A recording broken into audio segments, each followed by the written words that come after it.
नमस्कार, म नीरज ढुङ्गाना। गरी खान देऊ भन्ने हाम्रो अभियानको संयोजक। गरी खान देऊ भन्ने यो अभियानले चाहिँ देशैमा विदेश पलायन नभइकन नेपालमै गरी खान पाऊँ भन्ने चाहिँ सार बोकेर चाहिँ हामी अगाडि बढ्दै थियौं। त्यसपछि जेनजी आन्दोलन भयो।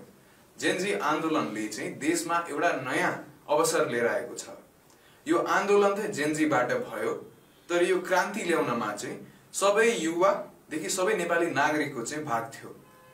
अब हामीले पोलिटिकल पार्टी खोल्नै पर्ने अवस्था चाहिँ देखेका छौं। तर पोलिटिकल पार्टी खोल्नुको अर्थ चाहिँ यो होइन कि हामी देशको अहिले भएकै अवस्थामा चाहिँ निर्वाचनमा जान्छौं। जबसम्म हाम्रो बटम लाइन जुन प्रत्यक्ष निर्वाचित कार्यकारी प्रधानमन्त्री विदेशमा भएका नेपालीले भोट गर्ने अधिकार सुनिश्चित गर्ने र करप्सन कन्ट्रोलको लागि चाहिँ एउटा सिटिजन लेभलको चाहिँ बडी बन्दैन, तबसम्म हामी निर्वाचनमा जानेवाला छैनौं।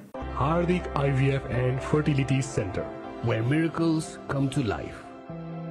यो आमूल परिवर्तन ल्याउनलाई हामी अब अझ डटेर लाग्ने छौं, पुरै शान्तिपूर्ण रूपमा। सो त्यसैले हामीले चाहिँ यो हाम्रो पार्टी गठन वार्ता समिति चाहिँ तयार गरेका छौं। तपाईहरु हामीलाई कुनै सजेसन दिन चाहनुहुन्छ अथवा हाम्रो यो देश फेर्ने अभियान जुन चाहिँ फेरि फर्केर पनि धेरै समयसम्म आउने छैन, त्यसमा जोडिन चाहनुहुन्छ र देशमा साच्चीकै विकास होस् भन्ने चाहनुहुन्छ भने हामीसँग आजै जोडिन सक्नुहुन्छ, हामीसँग वार्ता गर्न आउन सक्नुहुन्छ। देश गम्भीर अवस्थामा छ।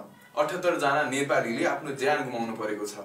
देशले एक तरिकामा निकास खोजिरहेको छ अहिलेको सिस्टमबाट, अहिलेको देशको अवस्थाबाट, र त्यसमा हामी आफूलाई जिम्मेवार ठान्छौं कि हामी निकास दिलाएरै छोड्छौं।